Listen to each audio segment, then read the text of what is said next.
Hi, today's video is going to be on pressing and making slates, designing them from start to finish.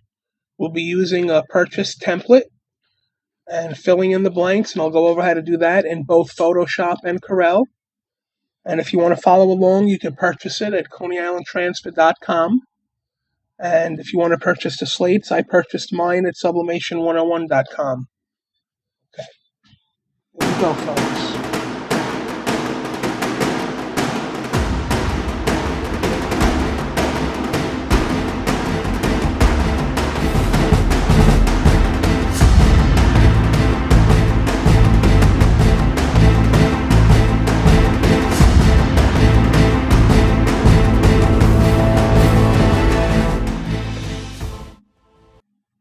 Okay, so the first thing we're going to need to do is we're going to have to open up our template. I'm going to head over to where I keep them. I'm going to use my newest template that I'm making, and it's my 25th anniversary gifts template. And we're going to learn how to insert pictures into a template that's already made, that's purchased. And we're going to be using Slate 15, which is 4.72 inches by 8.66 inches. It's a small to medium sized rectangle shaped slate. And we're going to first come over to the right side here, come down and select the substrate of our choice. We're going to turn off the cutting board, and there's our slate. We're going to come over to the left side. We're going to select the zoom tool, which also could be Control Z. Make sure it's on plus up at the top left here. Click once, and we're going to zoom in. We'll click twice. We're going to zoom in. That's fine. Well, let's change the dates first. The people's name that I'm using is Billy and Regina, some very good friends of mine who just had a 25th anniversary 2 weeks ago. And it inspired me to make this slate, or to this whole template. So let's go to the right side. Let's open up the folder that says Slate 15. We have all our smart objects here on the right. We are going to pick double-click icon to edit name and date. So I'm going to put my pointer over my icon on the box, double-click, and a new window is going to open.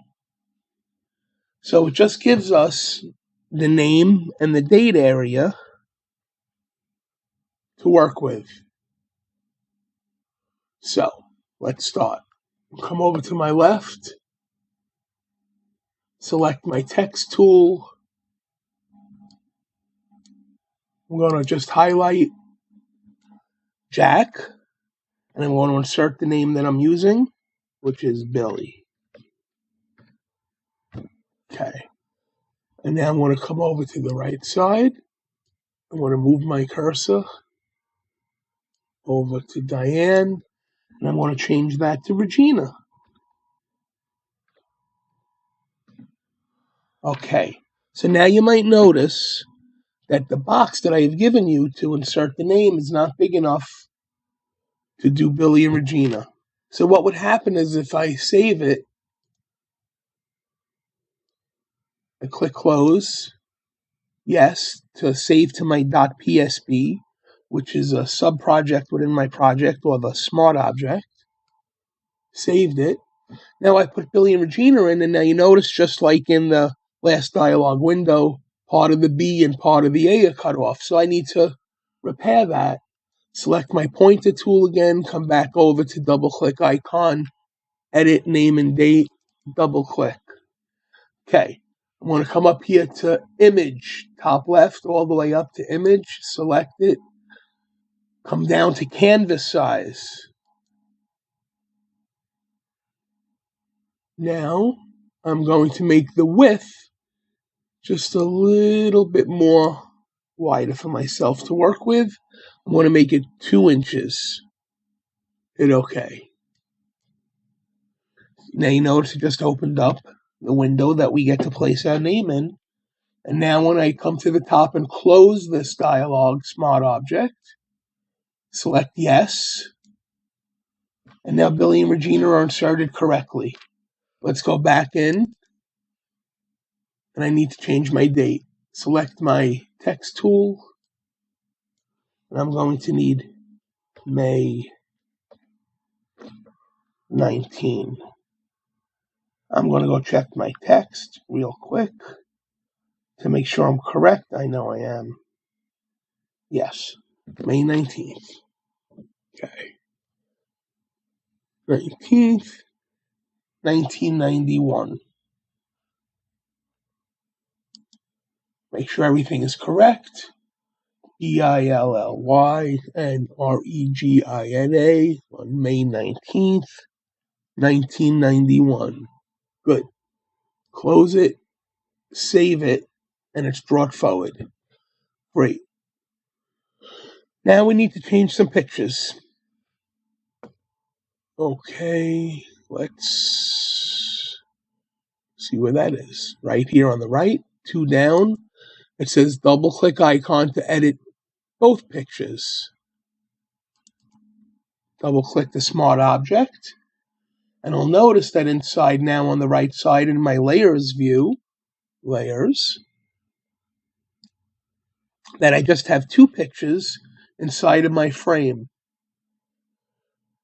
What I will do is I will highlight the picture I would like to replace. Let's start with the left one first, which is the bottom one. See, by turning it on and off, these eyes on the left actually turn the layer on and off, the picture layer. And this is the picture and the rectangle, see? I'm going to right click, which is the right mouse button.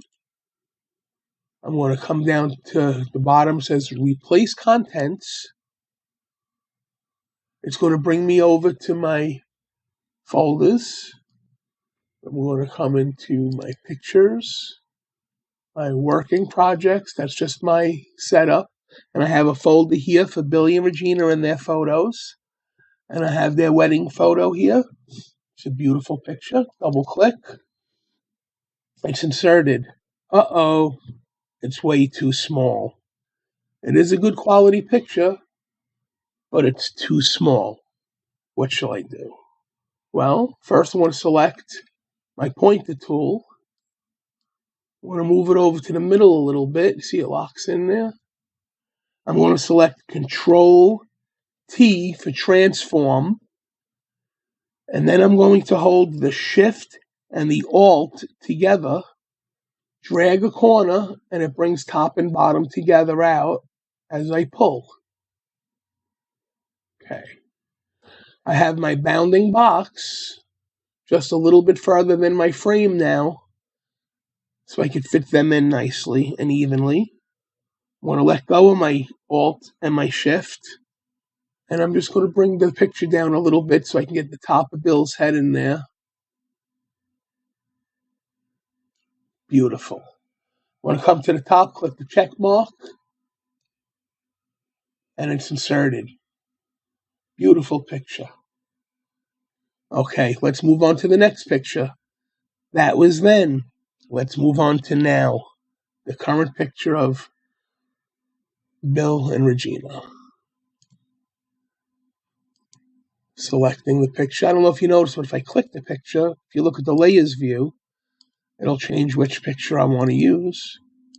So I'm going to the right side now. Right mouse button, which is right click. Go down to replace contents. And I'm going to use this middle picture. They're both nice pictures. But I got some nice smiles in this picture. And that looks really good. I'm going to hit Control T to transform. And I want to make that picture a little bit smaller so they fit into my box a little bit better, or my frame. But as you can see, the corners of my bounding boxes are way off the frame because this is a long and narrow picture. So I'm going to come back over here to my zoom tool. Oh, wait. I have to hit don't place, which it placed it. Weird, but okay. Up to the top and negative. And zoom out a little bit. I zoomed out, it made it very small right now, but I need to see the ends of my bounding boxes in my picture. I'm using the move or the select tool, clicking it, hitting Control T for transform again. Now I can see the corners of my bounding boxes. Excuse me. I'm going to hit Shift, hold Shift, Alt. I'm going to drag the bottom left corner up a little bit as I bring it in. I'm going to move it over, readjust. And now I'm only going to hold the Shift. So I only want it from the corner that I'm pulling in from or pushing in from to move. See? Now I have my bounding boxes at the edge of my frame and centered a little bit. I want to bring my picture down. And again, hit select the check mark at the top, or it's commit, transform, or enter. And it's inserted. I want to close the dialog window, which is my .psb. Select yes to commit to the changes or save the changes. And now my template is ready to go to press. Okay. That's how we do it for Photoshop. Okay, so now we're going to move onto the Corel version on how to use this purchase template. I'm going to come over here and just select my template. I will actually close it so we can start fresh so you can see how to select, which I know you all know how to select it, but we're just going to cover it all. This icon right here is open an existing document by browsing to the folder where the document is located. Simple. It's already in my folder.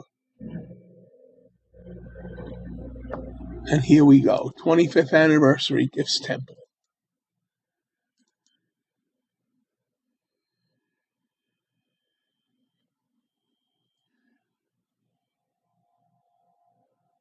Okay. Just taking a second to open, reading all the information. Boom. First thing I like to do is look at my project a little better. I want to come up to here to the size of the palette or the desktop, my artboard, and I'm going to collect the zoom level to fit. And that brings it almost to my whole screen, and it just leaves my layers open on the right. I want to close all the other ones as not to be confused. Every time I open up my program, they're all expanded. I guess it's just a setting or a preference that I need to find to make sure they're closed every time to make it a little easier. I'm selecting again, Slate 15.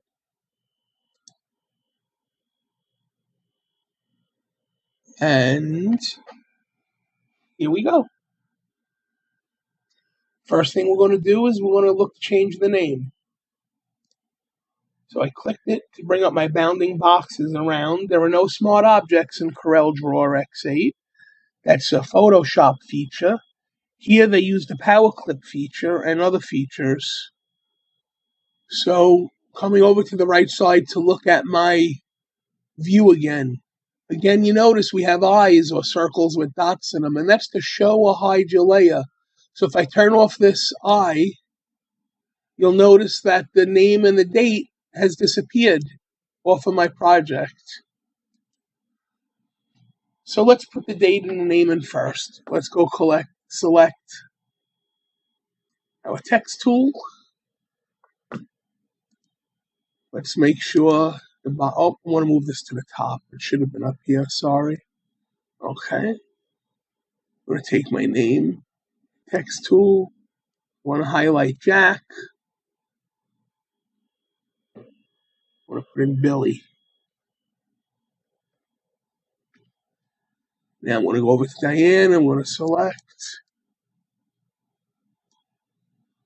And I am going to put in Regina. Same as before. Same pictures, same everything. Okay. That looks good. I'm going to come over here to the date. You notice on the right side now, edit date here. I want to put in May.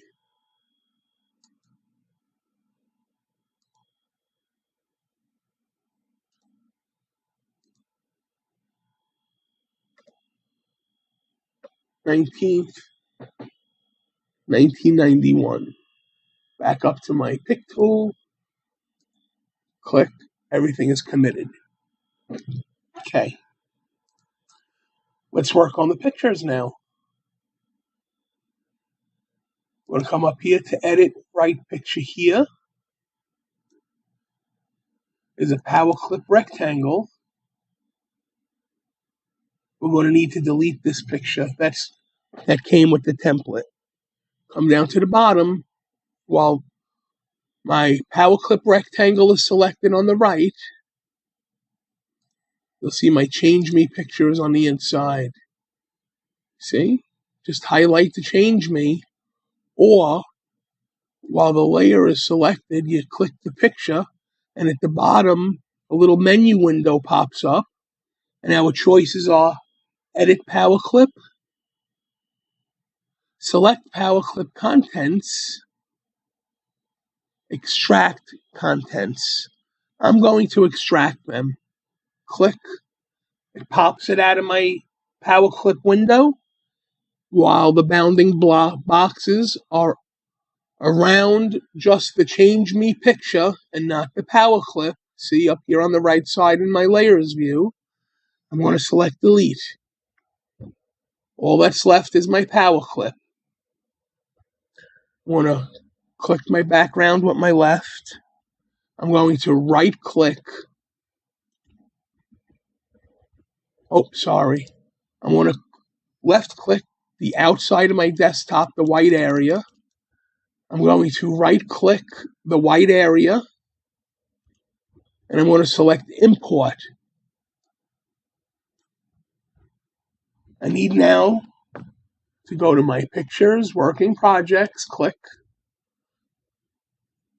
Billy and Regina once again, and we're working on the right picture. So I want to select image number 2, which is this picture. It's now part of my mouse, my select tool. I'm going to left click and place the image on my desktop. Wow, is that a big picture? Wow. So we're going to grab that corner, and I'm going to hold the shift button. So when I bring it in, it brings both ends in, and it rather quickly changes the size. I let go. I'll bring it back up. I need to do the same thing again. Hold shift. Bring it in. Okay, let go. Just size it up. Now, it's inserted into my powerclip automatically by hovering over it. So when I let go, it automatically inserted. But as you can see, it's not in the proper position that I need. So let's say I make a mistake and I try to reposition it like this. Oh, and I moved the whole power frame by accident, and I want it to go back perfectly where it belonged originally. So all I need to do is come up to the top, and there's this undo arrow, or under edit,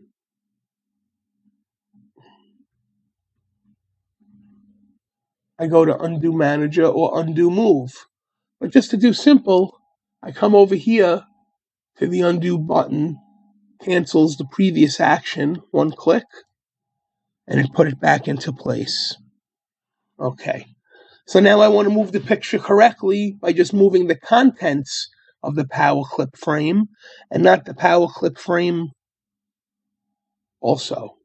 So I'll come down to the bottom here, and before we used extract contents, we don't want that one this time because we want to leave it in the frame. We're going to move one to the left here. It says select power clip contents. Now, before I select it, I want to point out something to you. Excuse me. The bounding boxes around our power clip frame that is selected, if you notice, are square. My handles are square around my bounding box. Square, square, square. Okay, but when I come down to the bottom to my menu and I select power clip contents, I click, you know you have just the picture selected and not the power clip frame. By now those handles around the picture change to dots. See? I want to zoom out by selecting my artboard, my background, and scrolling down brings me out. Select my picture again. Select power clip contents. I can see the corners of my project this time. Don't need to hold anything, just drag it in. Here's the middle, the center. Bringing it up. You see how it's just moving the picture within my power frame. There's my center, which it lets me know. And there they are. But I want to bring the picture in just a little bit better. So I want to bring it to where my edges of my picture are just around the power clip frame, excuse me. Bring down the picture. And there we go. Picture similar in placement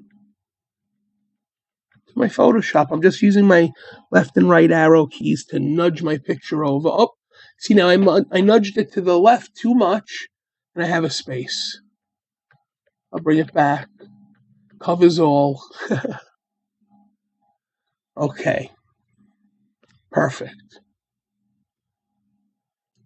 Click. Let's move on to our next picture. Click the power clip frame. Select from the window that appears below, or our menu window. Extract contents. It's highlighted and moved over. And I'm going to press delete. We don't need them anymore. Sorry, folks. Let's get that beautiful wedding picture in from Billy and Regina. I want to right-click on the white area of my artboard. Select Import. And by the way, Import is also under the File menu up on the top left. We can come down here to Import, Control-I, and select this beautiful wedding image. It's now on our select tool. We're going to left click and place it on our desktop. Wow. Did you guys notice how much bigger this picture is in Corel than it was in Photoshop? Wow. I did not expect that. But let's bring it in closer. Let's grab the handle, the bottom right-hand corner. Bring it up.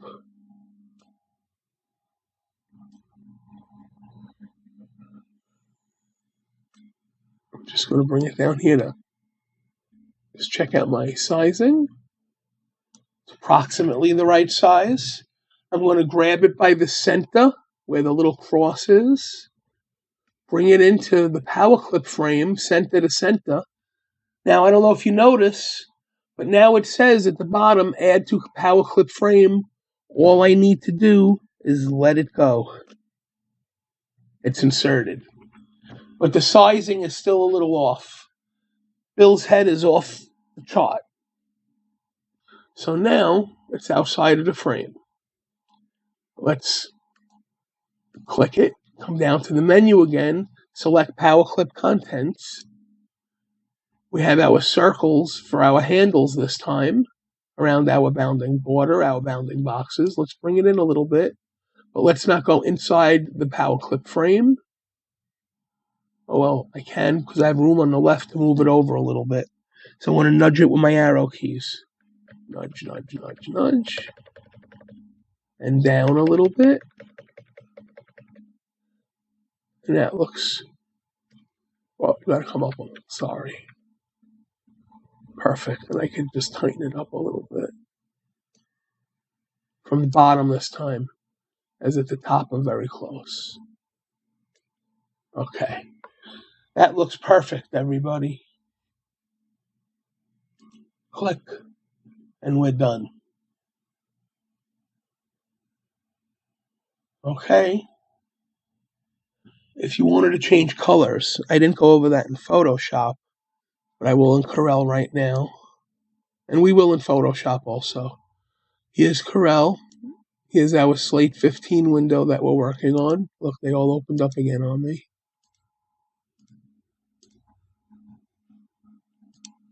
Just my preference to keep them close so I don't get so confused, which isn't hard to do.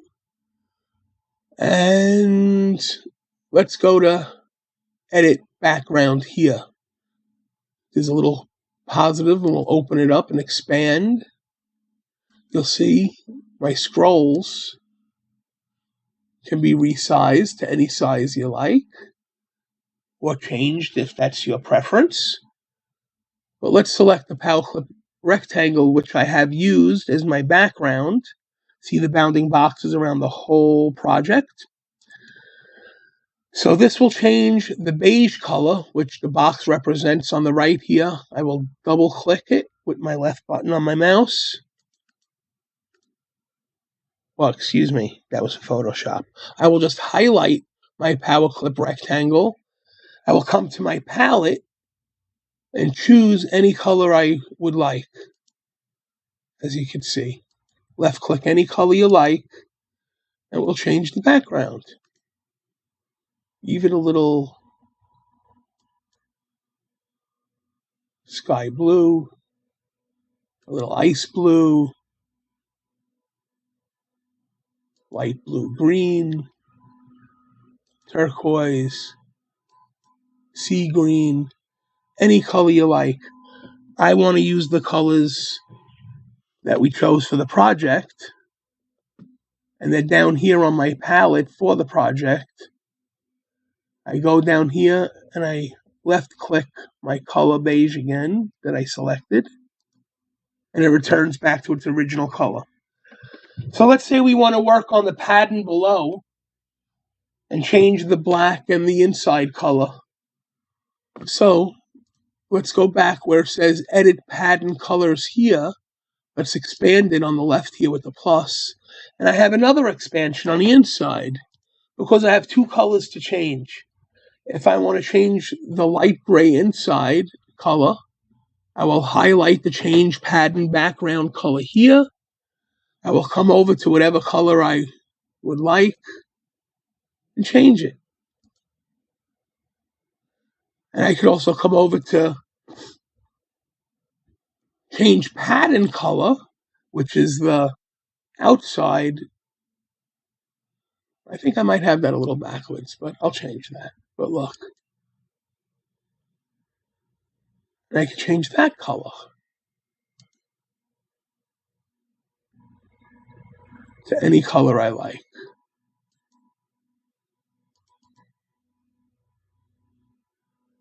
You get the hang of it once you start playing around with it. So this way you can make those colors anything that you like. Let's go back to our original colors. which is down here in my pattern. Select the bottom. Then we'll come to black.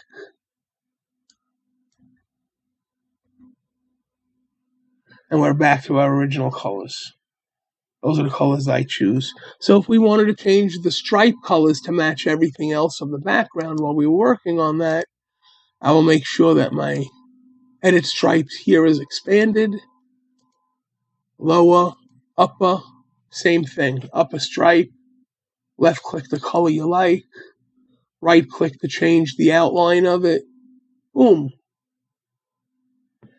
I would like the original color, so I'm going to right click to change the outline, left click to change the inside, and there is our color restored to where I had set it. Okay. I think we covered just about everything. So now we're going to go print and press it. We're going to print it out on a Virtuoso SG800 with Sawgrass inks, of course. And we're going to press it on our Geonite DK20 swing away. Okay, I'm going to get my substrate. And we're using a Rockin' Photo. It's an SH15. And, you know, just like the box says, and it's really true, it's the beauty from nature. And what we're doing is we're measuring it to make sure the exact printable area, because each one is unique. Each one is made by nature. My templates are designed for slate at 472 inches by 866 inches. So in case they're a little bigger or smaller, it'll be easy to scale. This one is 4.5 inches. So we'll do 4.6. And the length is 8.5. We'll do 8.6. I'm using text printer, and you see on the back of the text printer there are little labels that say text printer. When I put it in the back of my bypass tray of my Sawgrass SG800, I squeeze a little clamp to make it wider, and I close it in to make sure it's centered white or bright side facing out, text printer logos facing the back. Now I use text printer because it's perfect for slates. The dye-trans paper actually sticks to the slate, and it's not good for this type of project. So now I'm coming over to Corel. I've already brought my images to this computer. I have it over here in a folder. I'm going to start a new document. And we're going to make it just like we said, 4.6 we're going to use. Oops. Don't forget the dot, it'll be way too huge. 4.6 by 8.6. And it's 300 dpi, and I'm using RGB color palette. Okay, here's our artboard. First thing I'm going to do is I'm going to take a rectangle. Excuse me, wrong one. Rectangle. And I'm going to make it the exact dimensions of my board or my desktop. 8.6 by 4.6. Okay. Now I'm going to switch to my pointer. Now either you could use the import command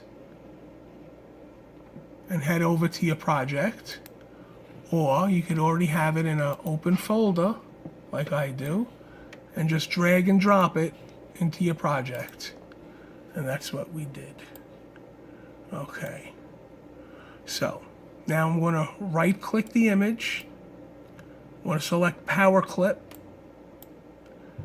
And I'm going to power clip inside the rectangle I just made. Left click. Oh, sorry. The problem is that the image is a little bit bigger. We'll bring it to the side. Okay.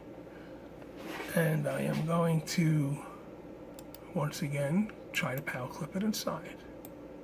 Left click. Great. So now I'm going to select the bottom menu down here, which you all know is select power clip contents. Allows me to select the contents of what I just clipped in, so you see the little circles instead of the squares. I'm going to bring this in. I'm just going to line it up. I'm going to use my arrow keys.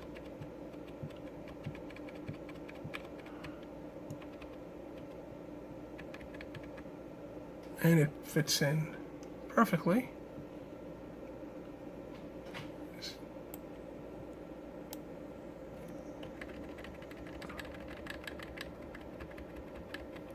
Oh, you see? I did mess it up just a pinch. Okay.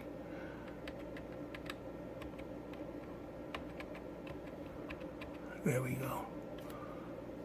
Let me just put this to fit at the top so I can see it a little bit better. Okay. So I need to just align that.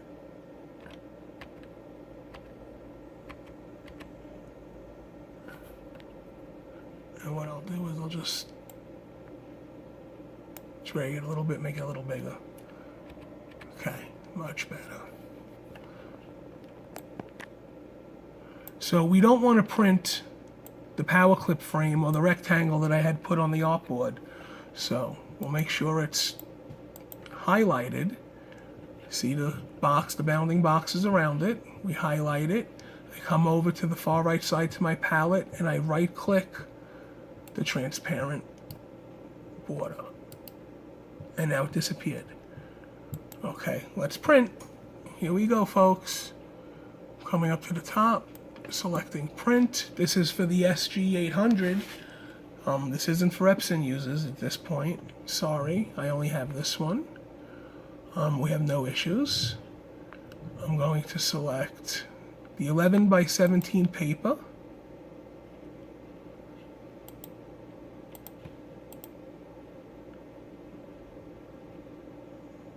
And I don't want to waste so much paper.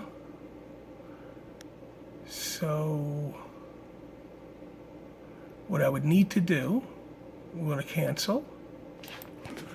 I'm going to move my project down just a little bit so I can see the edge of my board, just so I know what I'm doing, so I keep center. I'm going to click the outside, the white area, and I'm going to make this 17 inches high, 11 inches wide. That will match my paper. See, now I can see where it would sit on the paper. I'm going to grab my whole project and I'm going to bring it towards the top of my paper. So when I print, I can cut away what I don't need and I could reuse it again because it's not printed on. Okay, here we go. Print, preferences, 11 by 17. Click OK. Now you see it's at the top of my sheet instead of the center.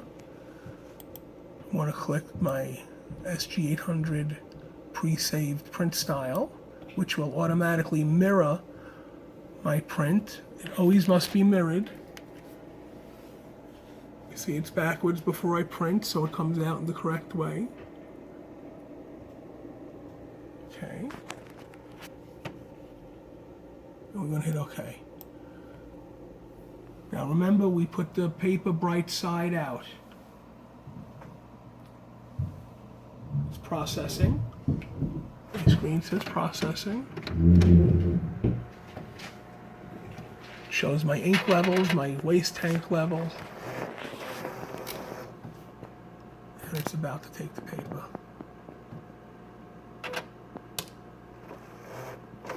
It's cleaning the print heads before it starts printing to make sure we get a good print. It just does a quick. There you go. And we'll just wait 1 second till that's done. Okay, we're all done. We got our print. We have a lot of paper there, so we're going to go over here and we're going to trim it.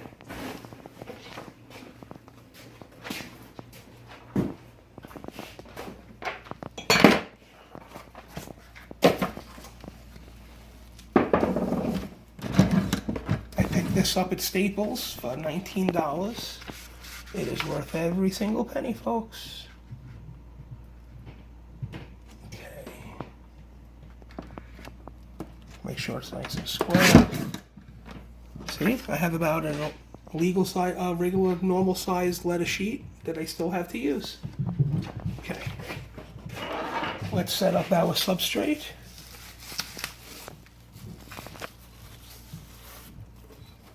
Okay.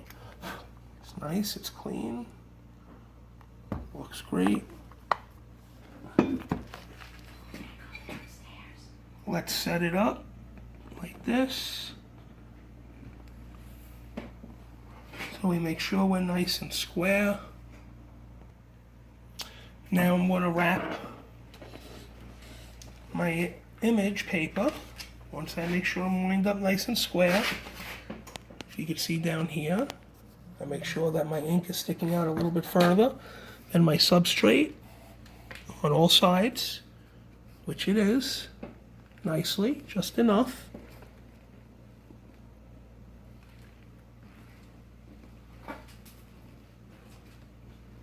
Okay, and I'm going to wrap the paper around.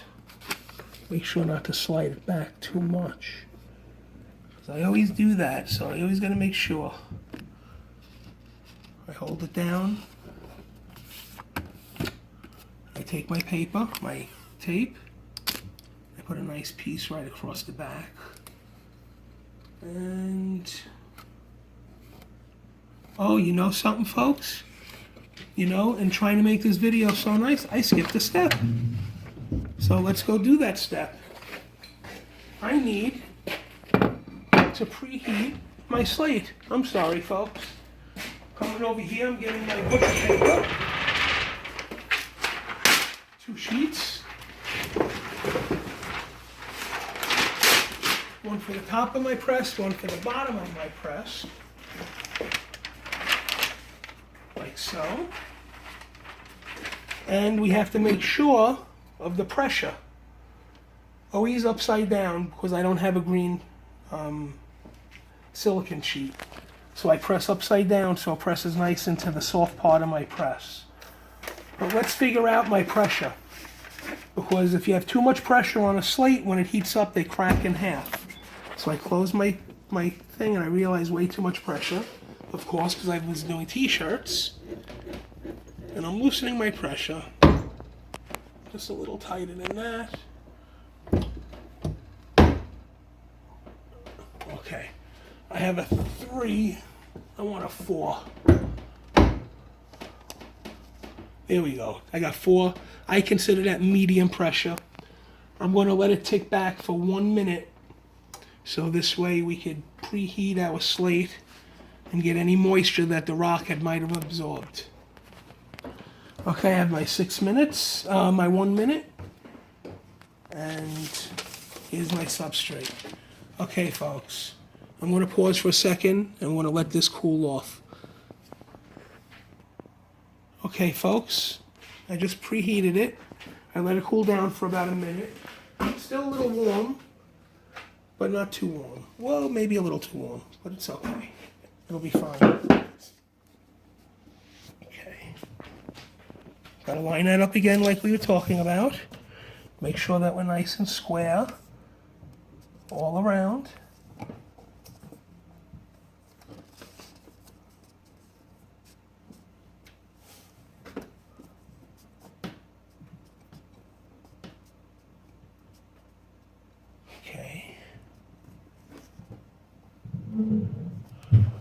I'm going to wrap it just like we said. There's one side. Just bring it around. Make sure it's nice and snug and tight. There's my other side. And let's get this over to the press. Okay. Cover it. I don't have a silicone sheet, so I'm using it face down, image paper face up. And now we're going to press for 6 minutes.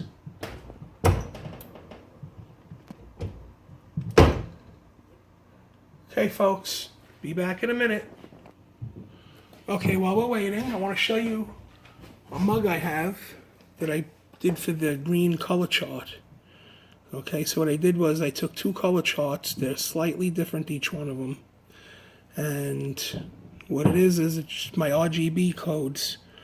So what I do is I come and I look at what the red number should be, what the green number should be, what the blue number should be. Red, green, blue. And then once I figure out what color it is, that's what I punch into my computer when I'm doing, let's say, text and I need a certain color. So last week I was trying to get a color, which was in the aqua family, and it just kept coming out wrong.